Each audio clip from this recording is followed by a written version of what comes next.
Okay चलो, तो अब हमें देखना है potential energy of a dipole in an external field. क्या? डाइपोल की पोटेंशियल एनर्जी हमने ऑलरेडी डिस्कस कर ली थी उस दिन, याद है ना? ओके, वो एंगल वाला केस, बड़ी लाइन छोटी लाइन वाला केस बताया था, तो वो डाइपोल वाला केस। लेकिन वो डाइपोल भी क्या था, पहले से कोई एक्सटर्नल फील्ड थी नहीं। अब हम क्या बोल रहे हैं कि पहले से कोई एक्सटर्नल फील्ड है, उसमें वर्क करना है। किसमें वर्क करना है? पहले से जो अभी कैसे हमने डिस्कस किया कि कोई एक क्यू को ला रहे हैं, लेकिन पहले कुछ नहीं था तब ला रहे थे तो वर्क डन 0, लेकिन अब इलेक्ट्रिक फील्ड है तब ला रहे हो तो वर्क डन 0 नहीं होगा। वैसे ही अभी डाइपोल है पूरा का पूरा, वो इलेक्ट्रिक फील्ड में है, उसमें हमें फाइंड करना है कि ये डाइपोल की पोटेंशियल एनर्जी कितनी होगी।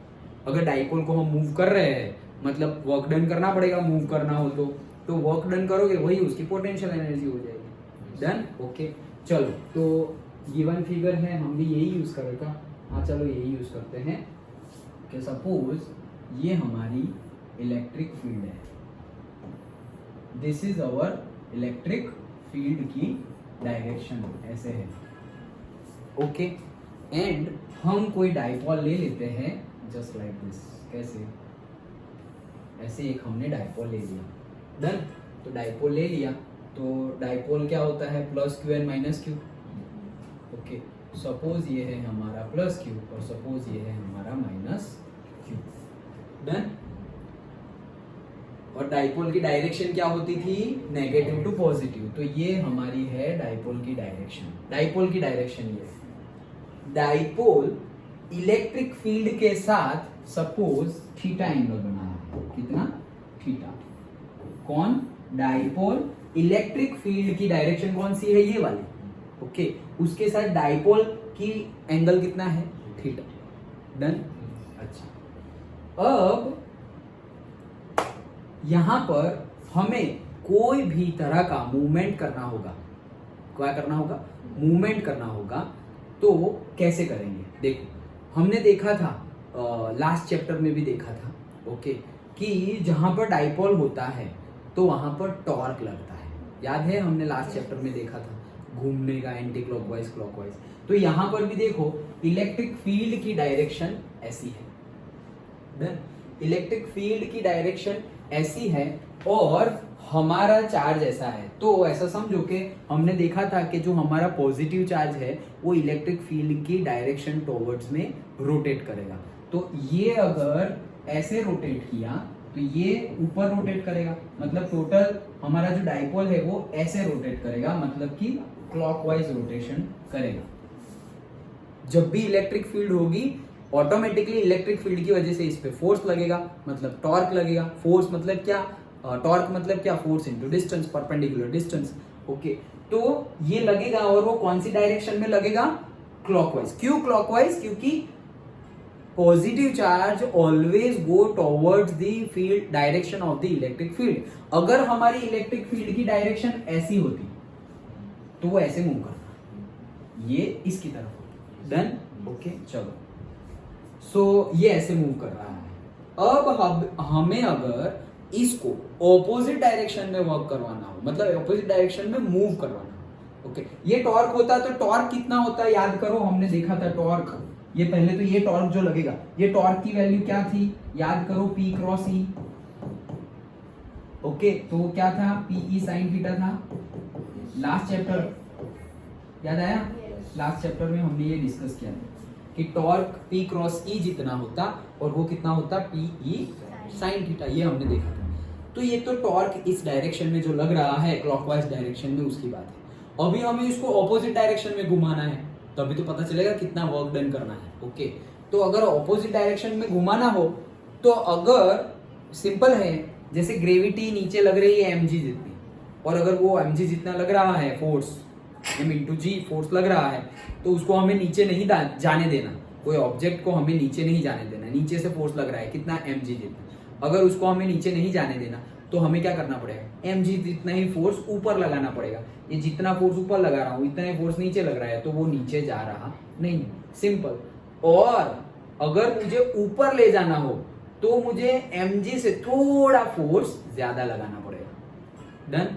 जैसे अभी हम कर रहे थे कि कोई Q1 चार्ज है ऑलरेडी, उसकी वजह से इलेक्ट्रिक फील्ड है, ओके, और से पॉजिटिव चार्ज है, ओके, तो पॉजिटिव चार्ज है और हम कोई पॉजिटिव चार्ज को ला रहे हैं, अभी हम जो डिस्कस कर रहे थे ये चैप्टर में, कोई पॉजिटिव चार्ज है और इनफाइनाइट से हम कोई दूसरा पॉजिटिव चार्ज ला रहे हैं, तो यहाँ रिपल्जन फोर्स लगेगा। पॉजिटिव चार्ज है तो उसकी वजह से इलेक्ट्रिक फील्ड बाहर की साइड होगी, वो बाहर की साइड होगी। फिर मैंने तुम्हें एग्जांपल दिया था, सपोज 5 न्यूटन फोर्स है, वो रिपल्जन फोर्स कितना है 5 न्यूटन। तो अगर हमें अंदर जाना हो, इसके ऑपोज में काम करना हो, तो हमें भी 5 न्यूटन फोर्स लगाना पड़ेगा। ये 5 न्यूटन तो ये भी 5 न्यूटन, डन। तो मतलब क्या हुआ, बैलेंस हो गया। लेकिन हम क्या चाहते हैं कि हमें ऑब्जेक्ट को आगे लाना है, मतलब ये कम लगे और हमारा ज्यादा लगे, तो हमने लगाया था 5.0001 न्यूटन। क्यों? क्योंकि रिपल्शन फोर्स जो लग रहा है उससे तो ज्यादा कर दिया हमने। अगर उतना रखते तो ना ऑब्जेक्ट अंदर जाता ना बाहर जाता, अभी उतना रखते तो, लेकिन उससे थोड़ा ज्यादा कर दिया तो वो मूव तो करेगा। फिर हमने बोला था सर डायरेक्ट 10 न्यूटन लगा दो, तो 10 न्यूटन लगाएंगे तो चला तो जाएगा, क्योंकि सामने से 5 न्यूटन आ रहा है और हम 10 न्यूटन लगा रहे हैं, तो अपोज 5 न्यूटन ज्यादा फोर्स है तो चला तो जाएगा, लेकिन वो एक्सेलरेट हो जाएगा। तो हम नहीं चाहते थे एक्सेलरेट हो, क्योंकि हमें पोटेंशियल एनर्जी चाहिए होती। याद आया? तो एक केस में हम 5.001 न्यूटन लगाते थे। वैसे ही अगर माइनस क्यू होता और हम प्लस क्यू लाते तो ऑलरेडी अट्रैक्शन फोर्स ही है, ऑलरेडी अट्रैक्शन फोर्स है, और अट्रैक्शन फोर्स सपोज 5 न्यूटन का होता तो हमें लगाना पड़ता ऑपोजिट डायरेक्शन में फोर्स। लेकिन ऑपोजिट डायरेक्शन में हम कितना लगाते, 5 नहीं लगाते, 5 लगाते तो कुछ इक्वल हुआ, 5 से थोड़ा कम लगाते, 4.0001 लगाते और से 4.999 न्यूटन लगाते। ओके, तो क्या हुआ, ये डायरेक्शन में जाने वाला 5 न्यूटन और हम लगा रहे वो 4.999, मतलब कि the resultant force, net force कौन सी डायरेक्शन में, अंदर की डायरेक्शन में, तो ऑब्जेक्ट जाएगा अंदर। याद आया सब? यही चैप्टर की बात है। वही केस यहाँ पर है क्या कि टॉर्क लग रहा है इस डायरेक्शन में, और हम अगर इतना ही टॉर्क ऑपोजिट डायरेक्शन में लगाएंगे तो वो घूमेगा ही नहीं। अगर हम इतना ही torque T external opposite direction में लगाएंगे तो वो घूमेगा ही नहीं, इक्वल तो हो गया, डन। तो टी एक्सटर्नल की वैल्यू क्या हो जाएगी, टी एक्सटर्नल की वैल्यू भी सेम ही हो जाएगी, P E sine theta, same value हो जाएगी। जितनी उसकी वैल्यू है उतना ही फोर्स लगाना पड़ेगा हमें, लेकिन ऑपोजिट डायरेक्शन में लगाना पड़ेगा। ये क्लॉकवाइज है तो हमें एंटी क्लॉकवाइज डायरेक्शन में लगाना पड़ेगा। अब एंटी क्लॉकवाइज डायरेक्शन में लगाना पड़ेगा तो एग्जैक्ट लगाओगे तो काम बनेगा नहीं, इससे थोड़ा ज्यादा, जैसे अभी मैंने बताया 5 से 5.001 या 5 से 4.999, थोड़ा ही डिफरेंस रखना है। उतना डिफरेंस तो चाहिए होगा ना मूवमेंट के लिए, नहीं तो मूवमेंट ही नहीं होगी। तो यहाँ पर हम एग्जैक्ट तो नहीं, एग्जैक्ट से ज्यादा ही लगाएंगे, लेकिन उसे ऑलमोस्ट इक्वल गिन लेते हैं, ऑलमोस्ट इक्वल। ओके, अब हम उससे थोड़ा ज्यादा लगा रहे हैं कौन सी डायरेक्शन में, एंटी क्लॉकवाइज डायरेक्शन में। तो ऐसा समझो कि मेरा डाइपोल है, वो डाइपोल मूव होके ऐसे मूव हो गया, ऐसे मूव हो गया, देन सपोज ये ओरिजिन है, ओरिजिन ये ले लो या इसको ही ओरिजिन ले लो, कोई बात नहीं, ये थीटा लिया था, डन। तो मैंने क्या किया, यहां से ऐसे मूव किया, मतलब ये क्लॉकवाइज था तो मैंने एंटी क्लॉकवाइज डायरेक्शन में क्या लगाया, टॉर्क लगाया, एंटी क्लॉकवाइज। टी एक्सटर्नल उसकी वैल्यू भी यही है। ओके, तो मैंने उसको कितना घुमाया, ये थीटा तो ये एंगल था, ऐसा समझो मैंने थोड़ा सा घुमा दिया, कितना से डी थीटा जितना घुमा दिया, एकदम थोड़ा सा एंगल डी थीटा वो मैंने घुमा दिया। तो ये घुमाने के लिए जो वर्क डन मुझे करना पड़ेगा ना, ऐसे तो घूमेगा नहीं, ये ऑपोजिट डायरेक्शन में घुमाने के लिए मुझे वर्क डन करना पड़ेगा, और ये वर्क डन जो करना पड़े वही डाइपोल में स्टोर्ड हो जाएगा as a potential energy, done. Okay, तो ये डाइपोल में स्टोर्ड हो जाए, इतना समझ में आ गया? ओके, अब हमारा वर्क डन क्या होता है, जो वर्क डन करना पड़े वही स्टोर होने वाला है। तो वर्क डन हमारी लीनियर डायरेक्शन, लीनियर मोशन में हम क्या लेते थे, फोर्स इनटू डिस्प्लेसमेंट, डन। तो यहां पर क्या हो जाएगा, फोर्स मतलब क्या हो जाएगा तुम्हारा टॉर्क इनटू डिस्प्लेसमेंट, लेकिन angular displacement suppose D theta, तो यहाँ पे मैं छोटा सा वर्क डी डब्ल्यू ले लेता हूँ, done. D W is equal to T into d theta, done. Okay, अब टी की वैल्यू डाल दो, वो क्या है, p E sine theta into d theta, तो डी डब्ल्यू ये मिल गया, सिंपल है। अब ये तो हमारा एक वर्क डन मिला, मतलब छोटा सा वर्क डन मिला। तो सपोज मान लो कि छोटा सा थीटा घुमाने के लिए इतना वर्क डन करना पड़ा, तो हम मान लेंगे कि टोटल जितना भी थीटा घुमाना हो तो कितना। तो पहली कंडीशन ये जो थी ये थीटा को मैं मान लो थीटा 1 है, और जब दूसरा घुमा दे रहा हूं तब जो एंगल बनेगा टोटल वो कितना होगा, थीटा 2। तो मतलब थीटा 1 से थीटा 2 के लिए मैं क्या कर दूंगा, इंटीग्रेशन कर दूंगा, तब मुझे वर्क डन मिल जाएगा। So work done will be equals to integration theta 1 से लेकर कितना, theta 2, that is equals to p E sine theta d theta. Done, समझ में आया? अब जो कांस्टेंट है उसको बाहर निकालो, सो से पीई कांस्टेंट है उसको बाहर निकाल लिया, तो integration theta 1 to theta 2 sine theta d theta, ये तो हमने कर लिया है ऑलरेडी। साइन थीटा का डिफरेंशिएशन क्या, इंटीग्रेशन क्या होता है, minus cos theta integration. Okay, so minus p E, minus को बाहर निकाल लिया, और बाहर निकाले क्या, रहने दो, प्लस ही लिखता हूँ, अंदर लिख देता हूँ माइनस कॉस थीटा, और लिमिट लिख देते हैं theta 2 to theta 1 to theta 2। Then okay, अब वैल्यू भी पुट कर दे, तो p E is equals to, bracket में क्या हो जाएगा, थीटा 2 पहले लिख दो, तो माइनस कॉस थीटा 2 माइनस और ये माइनस तो प्लस हो गया ना, plus cos theta. Done, okay, तो ये हमारा फॉर्मूला बन गया। अगर हम मल्टीप्लाई कर ले तो क्या हो जाएगा, ये प्लस में है, so p E cos theta 1 minus p E cos theta 2। Done, यही हमारी क्या आ गई, वर्क डन। और यही वर्क डन स्टोर्ड होता है एज अ पोटेंशियल एनर्जी, यही वर्क डन स्टोर्ड होता है एज अ पोटेंशियल एनर्जी। तो पोटेंशियल एनर्जी तो क्या, फाइनल माइनस इनिशियल, तो से potential energy U2 minus U1। Done, अब देखो U2 माइनस U1, तो ये पहले U2 है फिर U1 है, दोनों का डिफरेंस।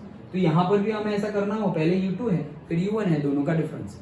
लेकिन यहां पर तो थीटा 1 है, थीटा 1 वाला तो U1 होता है, तो U1 तो बाद में है, तो मैं इसको चेंज कर देता हूं। क्या कर दिया चेंज, माइनस ले लिया यहाँ पर, और माइनस कॉमन निकाल लिया, तो क्या हो जाएगा, ये प्लस हो जाएगा, तो पीई कॉस थीटा 2 क्या हो गया, प्लस हो गया, और ये माइनस हो जाएगा क्या, पीई कॉस थीटा। डन, और एक चीज मैं कर रहा हूं, क्या, माइनस ऑफ पीई, अब ये माइनस अंदर दे रहा हूं वापस, minus of p E cos theta 2, ये माइनस अंदर गया और ये माइनस है, उसको अभी मैंने माइनस ही रहने दिया, पीई कॉस थीटा 1। समझ में आया?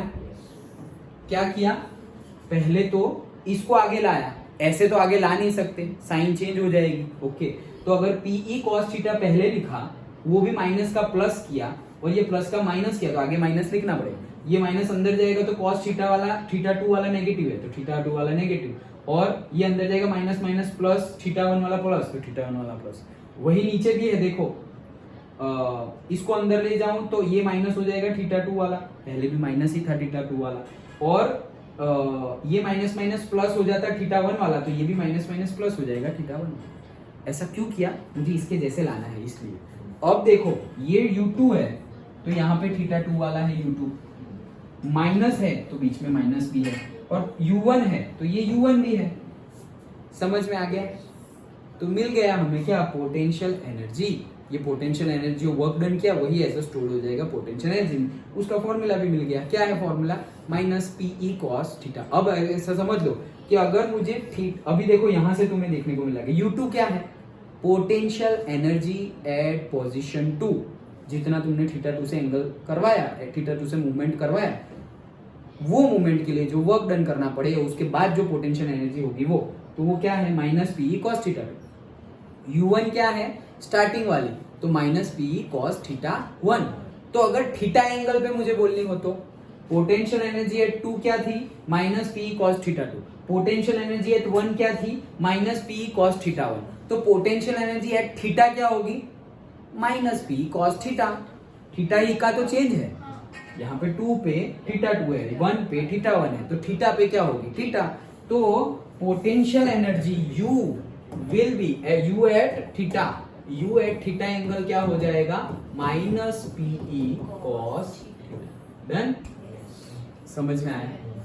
पक्का? श्योर?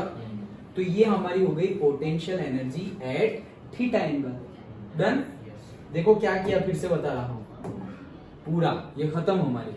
ओके, क्या किया हमने? सबसे पहले तो इलेक्ट्रिक फील्ड की डायरेक्शन है, डाइपोल है, और डाइपोल है तो हमें पता है डाइपोल के बीच का डिस्टेंस कितना होता है, 2a।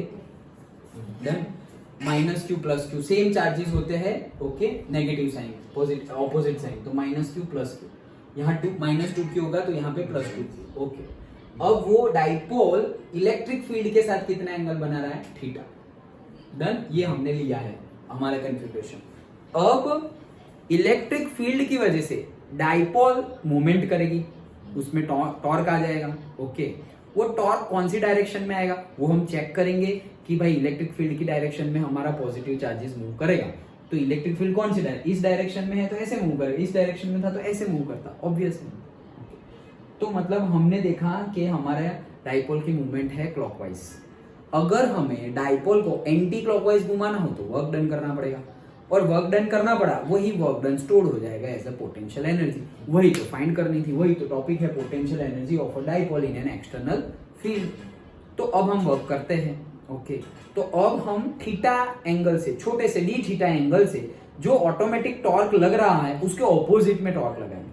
टॉर्क की वैल्यू जनरली होती है p E, that p cross E, that is p E sine theta. P dot E होता तो p E cos theta, dot product sine product, dot product cross product, cross में साइन आता है, डॉट में cos आता है, करेक्ट। ओके, सो अभी ये जितना लगेगा ये कौन सा है, क्लॉकवाइज डायरेक्शन का, तो एंटी क्लॉकवाइज डायरेक्शन में इससे थोड़ा सा ज्यादा लगाना पड़ेगा, लेकिन मिनिमम इतना तो लगाना ही पड़ेगा। तो मिनिमम इतना लगाना पड़ेगा, तो हम फॉर्मल केस में ले लेते हैं कि चलो इतना ही लगाते हैं। ओके, तो उतना लगाया, वैल्यू उसकी उतनी है, लेकिन ऑपोजिट डायरेक्शन में। डन। अब इतना वर्क करना है हमें, इतना टॉर्क लगाना है, तो लीनियर मोशन में W क्या था, force into displacement. Rotational motion में वर्क कितना होता है, torque into angular displacement. Rotational motion तो torque into angular displacement d theta. Torque की वैल्यू रखी, डी थीटा की वैल्यू रखी। अब अगर पहले वाली कंडीशन थीटा 1 ले लिया, मतलब ये जो है इसको मैंने क्या ले लिया, थीटा 1, और ये जो घुमा उसके बाद मैंने इसको क्या ले लिया, थीटा 2। तो अगर सारे थीटा 1 थीटा 2 की बात करें तो इंटीग्रेशन अगर हम ले लेंगे थीटा 1 टू थीटा 2, ले लिया इंटीग्रेशन, साइन थीटा का माइनस कॉस थीटा होता है, वो तुम्हें पता होना चाहिए। तो माइनस कॉस थीटा हो गया, लिमिट पुट कर दी, और ये जो वर्क डन मिला वही मेरी क्या है, change in the potential energy. तो U2 माइनस U1, ये तो मैथमेटिकल स्टेप्स है, आगे पीछे किया हमने। ओके, तो पता चला कि U2 के लिए minus p cos theta 2, U1 के लिए माइनस पी कॉस थीटा 1। तो अगर सिर्फ U बोलना हो मुझे तो एट थीटा, तो क्या बोलूंगा, minus p cos theta. Done. Okay, अब अगर क्या बोले, वे U theta is equal to minus p cos theta. अब 3 केस हो सकते हैं, न्यूमेरिकल में पूछे जा सकते हैं। पहला केस क्या कि the dipole and the electric field are say in the same direction, तो cos थीटा क्या हो गया, सेम डायरेक्शन तो 0 हो गया, तो cos 0 क्या होता है, 1, तो थीटा हो गया क्या, 0। तो हमारी वैल्यू क्या आई u की, cos थीटा क्या हो जाएगा, 1, cos 0 1, तो ये क्या हो जाएगा, माइनस p हो गया। डन। ओके, सेकेंड केस कि हमने डाइपोल को, ये जो हमारा डाइपोल है, ओके, ये डाइपोल है, ये थीटा एंगल पे था। ओके, ये डाइपोल को हमने एग्जैक्टली परपेंडिकुलर रख दिया, इलेक्ट्रिक फील्ड के क्या कर दिया, परपेंडिकुलर रख दिया, तो थीटा क्या बनेगा, 90 डिग्री, 0 मिनिमम, यस, थीटा बनेगा क्या, 90 डिग्री। तो 90 डिग्री cos 90 0, तो 0 इंटू समथिंग 0, तो u कितना हो गया, 0। डन। समझ में आया? अब थर्ड केस लेते हैं। तो थर्ड केस, थीटा क्या, जो हमारी इलेक्ट्रिक फील्ड की डायरेक्शन है उससे डाइपोल को ऑपोजिट डायरेक्शन में रख दिया। ओके, तो 180, yes, so theta is equals to 180। तो 180 में क्या होगा, cos 180, तो cos 0 1 था, cos 0 क्या था, 1, तो cos 180 क्या होगा, -1, cos 180 क्या होगा, ये हमने देखा था ना। ओके, तो यहाँ पे क्या था, cos 0 1, 0, 0, 1, -1,0 एंड 0,-1। ये है 0, ये है 90, ये है 180, ये है 270। डन। तो cos 180 कितना, ये पहला शो करता है cos, दूसरा शो करता है sin। तो ये पहला cos, दूसरा sin, तो cos 180 -1, sin 180 0। डन। ओके, तो यहाँ पर cos 180 क्या हो जाएगा वापस -1, तो -1 माइनस प्लस हो जाएगा, तो ये u क्या हो गया p। डन। तो पोटेंशियल एनर्जी मिनिमम कब होगी, तो देखो एक वैल्यू है P, दूसरी वैल्यू है 0 और तीसरी वैल्यू है -PE। कितनी? -PE, minus. ओके, तो सबसे कम तो माइनस वाली ही गिनाएंगे, तो ये हमारी हो जाएगी कौन सी, मिनिमम पोटेंशियल एनर्जी। डन। और ये वाली कौन सी हो जाएगी, मैक्सिमम पोटेंशियल एनर्जी। डन। अब जब मिनिमम पोटेंशियल एनर्जी होती है, मतलब एनर्जी जब मिनिमम होती है, तो वो सबसे स्टेबल कंडीशन मानी जाती है। जस्ट लाइक हम 11th में इलेक्ट्रॉन और एटॉम के बारे में पढ़े थे कि जितनी एनर्जी कम उतना एटॉम ज्यादा स्टेबल, और जितनी एनर्जी ज्यादा उतनी स्टेबिलिटी कम है, अनस्टेबिलिटी ज्यादा है। तो ये एनर्जी मिनिमम है, मतलब ये क्या है, स्टेबल कंडीशन है, तो इसे बोलेंगे हम स्टेबल इक्विलिब्रियम। डन। और यहां पर एनर्जी मैक्सिमम है, तो इसे हम बोलेंगे अनस्टेबल इक्विलिब्रियम। डन। समझ में आ गया? पक्का? श्योर? ओके, तो यही चीज हमें देखनी थी। देखो तो क्या हुआ, ये सब कुछ हमने डिस्कस कर लिया है, -PE + PE। ये अब देखो यहां तक का एक्सप्रेशन P cos थीटा, तो वो क्या हो गया, अगर cos -P कहाँ आता था 0 डिग्री पर, तो -P। डन। ये सब वही चीज वापस बताई गई है। ओके ओके, नाउ ये क्या बोल रहे हैं वापस कि अगर ये जो एक्सप्रेशन हम लाए हैं इंटीग्रेशन करके, ओके, अगर हम अभी तक जो ला रहे थे कि पहले एक Q1 लाया, तो उसके लिए क्या करना पड़ा, Q × VR1, वही हमारा वर्क डन था। फिर Q2 लाए, और वो Q2 कहाँ लाए, जो Q1 से 2a डिस्टेंस पर होगा। कौन से डिस्टेंस पे, 2a डिस्टेंस पे, तो अभी तो डाइपोल बनेगा। तब लाओगे तो भी वर्क डन करना पड़ेगा, तो वो क्या होता है, Q × VR2 × Q1 की वजह से जो वर्क डन लगेगा वो भी प्लस करना पड़ता। वैसे करके अगर हम फाइनल पोटेंशियल एनर्जी निकालते, जो अब तक हम न्यूमेरिकल में गिन रहे थे, इंटीग्रेशन ना करते और हम जो कर रहे थे वैसे ही करके डाइपोल बना के हम निकालते अगर, तो भी वही आंसर आता। वो बता रहे हैं, ये जो स्टेप्स बता रहे हैं वो ये बता रहे हैं क्या, कि यहाँ पर तो हमने क्या कर दिया कि डाइपोल लिया है और डाइपोल को वर्क करवाया। ये डाइपोल जो वर्क करवाया तो ऑपोजिट वर्क कर रहे हैं, यही पोटेंशियल एनर्जी के फॉर्म में स्टोर हो गई है ये वर्क डन। लेकिन अगर हम ऐसा बोल रहे हैं कि हमारा कोई सिस्टम है, ऐसा हमारी इलेक्ट्रिक फील्ड पहले से थी, ओके, अब मैं पॉइंट ला रहा हूं Q1, तो Q1 की वजह से अभी जो हमने न्यूमेरिकल किया वैसे कि W कितना होगा, अब वर्क डन कितना होगा अगर Q1 को लाना है, तो भाई Q × V, और ये V क्या होगा, इसका जो ओरिजिन के रिस्पेक्ट में जो भी उसका पोजीशन वेक्टर होगा, ये Q1 जहां पे लेके आए उसका, तो वो R1 है, तो वो कितना हो जाएगा VR। Done. Potential at VR1 ये हो गया। अब मैं Q2 लाऊंगा, जैसे अभी न्यूमेरिकल भी हमने सॉल्व किया, अब Q2 ला रहा हूं, लेकिन अब हम क्या करने वाले हैं, ये Q1 नहीं लाएंगे, हम क्या लिखेंगे, सिर्फ Q लिखेंगे, क्योंकि हमें तो डाइपोल बनाना है ना, तो डाइपोल में हम Q1 Q2 थोड़ी लिखते हैं। ओके, तो ये हम क्या लाए थे, सपोज Q लाए थे, अब मैं क्या करने जा रहा हूं, -Q को ला रहा हूं। डन। तो -Q को लाऊंगा तो work done due to electric field कौन सा होगा, -Q को ला रहे हैं तो -Q, और इलेक्ट्रिक फील्ड V एट से R2। डन। -Q को ला रहा हूं उसके लिए, तो ये इलेक्ट्रिक फील्ड के ऑपोज में जो वर्क करना पड़ेगा वो, लेकिन तब तो ये Q की वजह से भी वर्क डन करना पड़ेगा। ओके, तो वो हम एडिशन करेंगे, तो वो क्या होगा, वो भी Q × V। तो कौन किसको ला रहे हो तुम, तुम्हारा मतलब Q कौन सा है, कौन आ रहा है, तो ये +Q था, तो आएगा कौन, -Q आएगा, तो यहाँ पे मैंने ले लिया से -Q। अब पोटेंशियल ड्यू टू जो ऑलरेडी यहाँ पे Q है वो, तो वो है Q, तो वो क्या हो जाएगा, KQ/R, तो ये हो जाएगा K फिर Q डिवाइडेड बाय वो दोनों के बीच का डिस्टेंस, तो वो क्या हो जाएगा R, मतलब वो क्या है 2a R12 मतलब वो मुझे ऐसे ही लाना पड़ेगा कि उनके बीच का डिस्टेंस कितना हो जाए 2a हो जाए। ये प्लस क्यू है तो ये क्या हो जाए -2। यहाँ देखो मैंने पहले प्लस क्यू लाया, तुम पहले माइनस क्यू भी ला सकते हो और फिर प्लस क्यू ला सकते हो। डन। तो ऐसे करके लाएंगे तो भी पोटेंशियल अब सम कर देंगे पूरा, वही जो हमने लास्ट न्यूमेरिकल में किया। तो ऐसे करके लाएंगे तो भी अगर हम गिनेंगे, जैसे कि हम P को लिखते थे ना Q इंटू 2a, याद आया? ओके तो वो सम करेंगे तो भी हमें क्या मिलेगा, ये Q इंटू 2a P मिलेगा और वो एक्चुअली आ जाएगा क्या PE वाला ही केस आएगा। मतलब अगर हम वैसे अभी जैसे किया वैसे ना करके न्यूमेरिकल जैसे सॉल्व कर रहे थे हमारी मेथड से, वैसे ही करते तो भी यही आंसर आता, वो बता रहे हैं।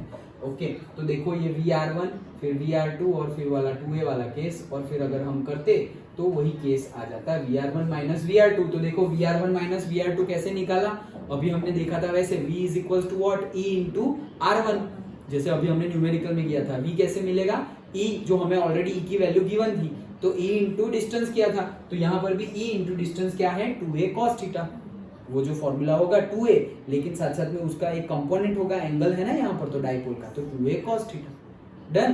तो वो करके लाओगे तो भी वही आंसर आने वाला है।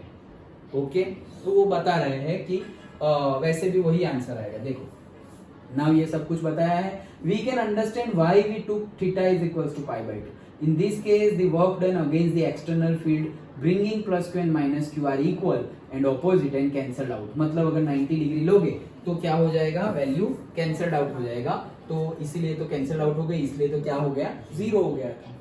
ओके जब 90 डिग्री होगा तो एक दूसरे की जो वैल्यू है वो क्या हो जाएगी, कैंसल आउट हो जाएगी। और अगर पोटेंशियल एनर्जी एट 0 है और फिर 180 है, फिर अगर तुम सम कर भी रहे हो तो भी 0 हो जाएगा। यहाँ पर तो क्या है, जब डाइपोल कौन सी डायरेक्शन में हो 90 डिग्री पे, यही केस देखा था ना, डाइपोल की कंडीशन क्या है 90 डिग्री, मतलब इलेक्ट्रिक फील्ड ऐसी डायरेक्शन में और डाइपोल ऐसी डायरेक्शन में, तो 90 डिग्री बन गया, तो cos 90 0 हो गया, तब पोटेंशियल एनर्जी क्या हो गई।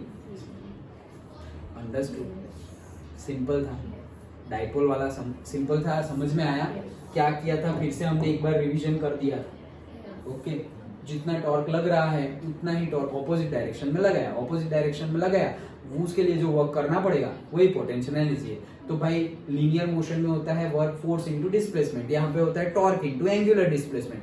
टॉर्क की वैल्यू हमें पता है, एंगुलर डिस्प्लेसमेंट भी पता है, तो हमने इंटीग्रेशन कर दिया θ1 टू θ2, उसकी जो वैल्यू आई वही है हमारी पोटेंशियल एनर्जी। और वो पोटेंशियल एनर्जी जो हमारी है -P cos थीटा, तो अलग अलग थीटा के लिए लिखा, θ0 θ90 θ180, तो उसके लिए हमें कंडीशन मिली।